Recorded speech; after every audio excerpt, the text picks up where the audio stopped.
शिव समा रहे मुझ में और मैं शून्य हो रहा हूँ।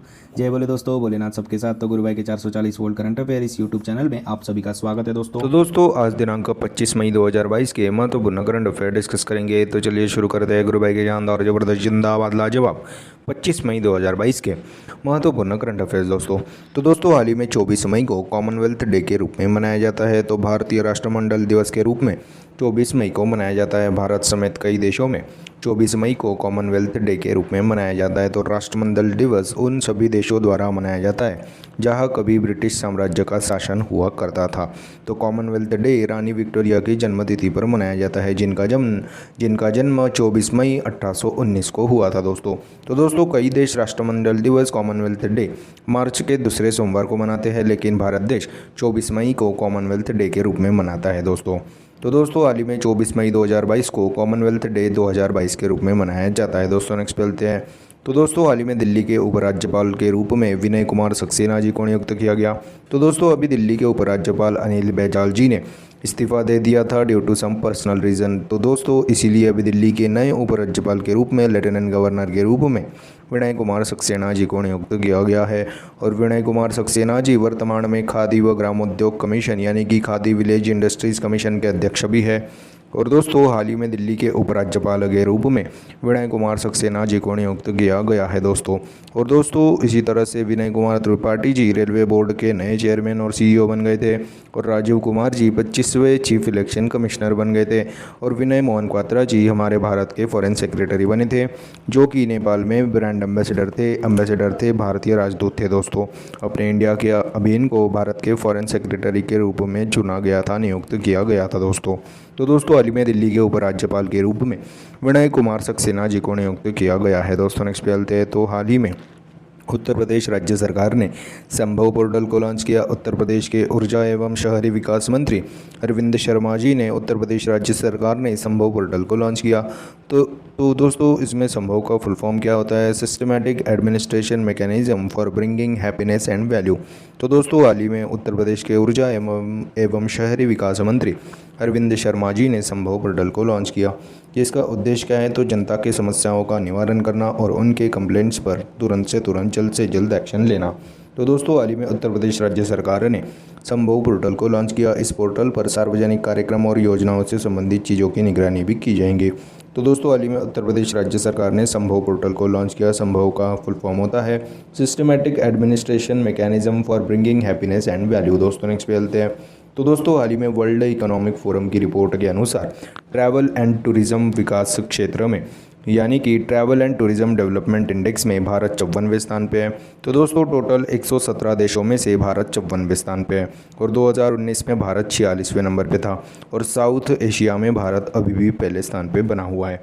तो दोस्तों हाल ही में वर्ल्ड इकोनॉमिक फोरम की रिपोर्ट के अनुसार travel and tourism development index में भारत 54वें स्थान पे है। पहले स्थान पे इस लिस्ट में जापान है, सेकंड नंबर पे यूएस, तीसरे नंबर पे स्पेन है दोस्तों। तो दोस्तों इस रिपोर्ट में ट्रैवल की फील्ड में देशों ने क्या क्या काम किया है उसके बेसिस पर यह रैंकिंग्स जारी की जाती है। तो दोस्तों हाल ही में वर्ल्ड इकोनॉमिक फोरम की रिपोर्ट के अनुसार travel and tourism development index में भारत 54वें स्थान पे है आउट ऑफ 117 देश।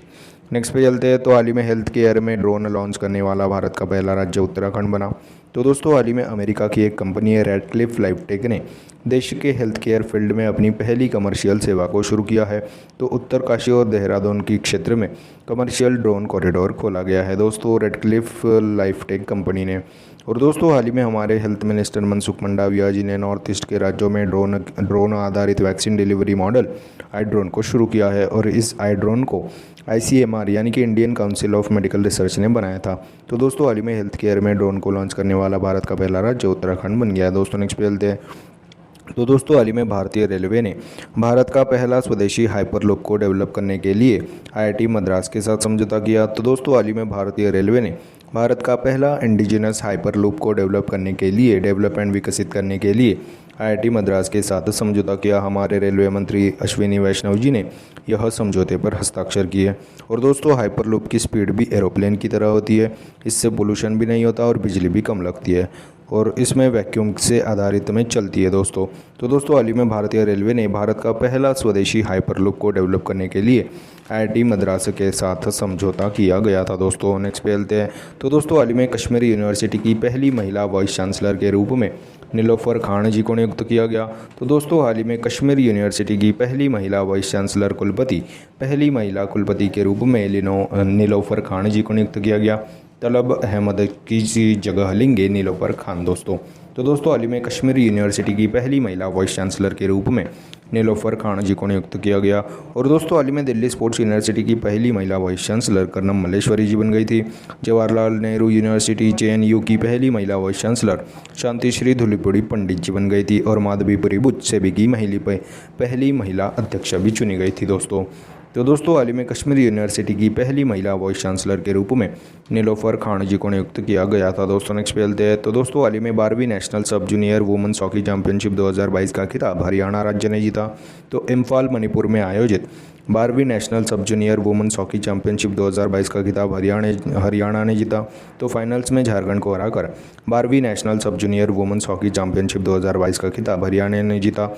और दोस्तों हाल ही में भोपाल मध्य प्रदेश में आयोजित 12वीं hockey India senior national championship 2021 को उड़ीसा ने जीता था कर्नाटक को हराकर। तो दोस्तों हाल ही में 12वीं नेशनल सब जूनियर वुमेन्स हॉकी चैंपियनशिप 2022 का खिताब हरियाणा ने जीता, फाइनल्स में झारखंड को हराकर दोस्तों। नेक्स्ट खेलते हैं। तो दोस्तों हाल ही में एवरेस्ट बेस कैंप को फतेह करने वाली सबसे कम उम्र की भारतीय पर्वतारोही रिदम ममानिया जी बन गई। तो 10 साल की महाराष्ट्र की रिदम ममानिया जी बन गई एवरेस्ट बेस कैंप को फतेह करने वाली सबसे कम उम्र की भारतीय पर्वतारोही। तो 5364 मीटर पर है एवरेस्ट बेस कैंप और total height of Mount Everest is 8848.86 metre Mount Everest की ऊंचाई है दोस्तों। तो दोस्तों हाल ही में एवरेस्ट बेस कैंप को फतेह करने वाली सबसे कम उम्र की भारतीय पर्वतारोही 10 साल की महाराष्ट्र की रिदम ममानिया जी बन गई है दोस्तों। और दोस्तों हाल ही में 26वीं बार माउंट एवरेस्ट को फतेह कर कामिरीता शेरपा जी ने वर्ल्ड रिकॉर्ड बनाया था। अभी 10वीं बार माउंट एवरेस्ट को महिला पर्वतारोही लकपा शेरपा ने फतेह किया और प्रियंका मोहिते जी ने अभी 8000 मीटर से ज़्यादा 5 चोटियों को फतेह करने वाली पहली भारतीय पर्वतारोही भी बन गई थी दोस्तों। तो दोस्तों हाल ही में एवरेस्ट बेस कैंप को फतेह करने वाली सबसे कम उम्र की भारतीय पर्वतारोही 10 साल की महाराष्ट्र की रिदम ममानिया जी बन गई है दोस्तों। नेक्स्ट चलते हैं। तो दोस्तों हाल ही में AR वेंकट चलपति जी को ईआल अवार्ड से सम्मानित किया गया। तो इतिहासकार और Madras institute of development studies के प्रोफेसर AR वेंकट चलपति जी को अभी ईआल अवार्ड से सम्मानित किया गया। तो Canada based Tamil literary garden के लाइफ टाइम अचीवमेंट अवार्ड जिसे ईआल अवार्ड कहा जाता है उसके लिए इतिहासकार AR वेंकट चलपति जी को नियुक्त किया गया।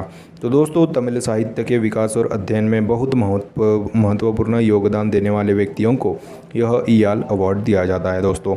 तो दोस्तों हाल ही में Canada based Tamil literary garden के लाइफ टाइम अचीवमेंट अवार्ड जिसे ईआल अवार्ड के लिए चुना गया था इसे अभी AR वेंकट चलपति जी को नियुक्त किया गया था दोस्तों। और दोस्तों हाल ही में चारुदत्त मिश्रा जी को विटली गोल्ड अवार्ड से सम्मानित किया गया था। Babita Singh ji global piece ambassador 2022 के रूप में चुने गए थे। डॉक्टर भूषण कुमार इंटरनेशनल गांधी पुरस्कार 2021 से सम्मानित किए गए थे। तो दोस्तों हाल ही में AR वेंकट चलपति जी को ईआल अवार्ड से सम्मानित किया गया है दोस्तों। नेक्स्ट चलते हैं। तो दोस्तों हाल ही में वर्ल्ड इकोनॉमिक फोरम के एनुअल मीटिंग 2022 का आयोजन दावोस में किया गया। तो दोस्तों स्विट्ज़रलैंड के दावोस में वर्ल्ड इकोनॉमिक फोरम के एनुअल मीटिंग 2022 का आयोजन किया गया।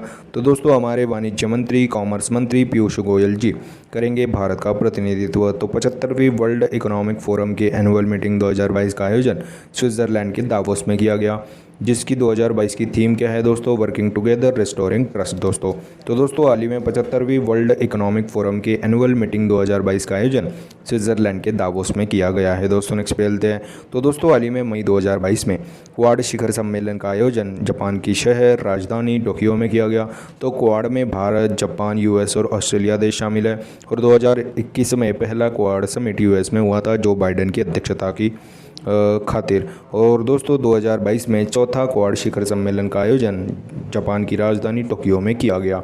और दोस्तों प्रधानमंत्री नरेंद्र मोदी जी ने भारत का प्रतिनिधित्व किया है दोस्तों। और US के प्रेसिडेंट है जो बाइडेन, जापान के प्रेसिडेंट फूमियो किशिदा जी और ऑस्ट्रेलिया के प्राइम मिनिस्टर कल ही चेंज हो गए थे, एंथोनी एल्बनेज़ जी बन गए थे। और दोस्तों इस क्वाड देशों के बीच में एक एक्सरसाइज भी होती है मलाबार नामक, जो कि अपन ने 2021 में की गई थी। तो दोस्तों हाल ही में मई 2022 में क्वाड शिखर सम्मेलन का आयोजन जापान की राजधानी टोक्यो में किया गया है दोस्तों। तो दोस्तों यह थे 25 मई 2022 के महत्वपूर्ण करंट अफेयर्स। आज अपन क्या पढ़े उसकी एक बार रिवीजन कर लेते हैं। तो हाल ही में 24 मई को कॉमनवेल्थ डे के रूप में मनाया गया। हाल ही में दिल्ली के उपराज्यपाल के रूप में विनय कुमार सक्सेना जी को नियुक्त किया गया। हाल ही में उत्तर प्रदेश राज्य सरकार ने संभव पोर्टल को लॉन्च किया। हाल ही में वर्ल्ड इकोनॉमिक फोरम की रिपोर्ट के अनुसार travel and tourism development index में भारत 54वें स्थान पे है। और हाल ही में हेल्थ केयर के क्षेत्र में ड्रोन को लॉन्च करने वाला भारत का पहला राज्य उत्तराखंड बना। हाल ही में भारतीय रेलवे ने भारत का पहला इंडिजिनस हाइपरलूप को डेवलप करने के लिए IIT मद्रास के साथ समझौता किया। हाल ही में कश्मीर यूनिवर्सिटी की पहली महिला वाइस चांसलर के रूप में नीलोफर खान जी को नियुक्त किया गया। और हाल ही में 12वीं नेशनल सब जूनियर वुमेन्स हॉकी चैंपियनशिप 2022 का खिताब हरियाणा ने जीता, झारखंड को हराकर फाइनल्स में। और हाल ही में एवरेस्ट बेस कैंप को फतेह करने वाली सबसे कम उम्र की भारतीय पर्वतारोही रिदम ममानिया जी बन गई। और हाल ही में AR वेंकट चलपति को ईआल अवार्ड से सम्मानित किया गया। हाल ही में वर्ल्ड इकोनॉमिक फोरम के एनुअल मीटिंग 2022 का आयोजन स्विट्जरलैंड के दावोस में किया गया। हाल ही में मई 2022 में क्वाड शिखर सम्मेलन का आयोजन टोक्यो में किया गया। तो दोस्तों यह थे 25 मई 2022 के महत्वपूर्ण करंट अफेयर्स। आशा करता हूँ आपको पसंद आए होंगे। अगर पसंद आए होंगे तो दोस्तों लाइक कर दीजिए, कमेंट कर दीजिए। और दोस्तों ऐसे ही day to day current affair classes, उनकी रिवीजन क्लासेस और जनरल नॉलेज क्लासेस पाने के लिए गुरु भाई के 440 वोल्ट करंट अफेयर्स चैनल को फॉलो कीजिए, सब्सक्राइब कीजिए। और one liner current affairs PDF पाने के लिए हमारे टेलीग्राम चैनल को फॉलो कीजिए दोस्तों। Link is in the description box below. This is गुरु भाई साइनिंग ऑफ। जय शंकर महाराज दोस्तों, जय बोले।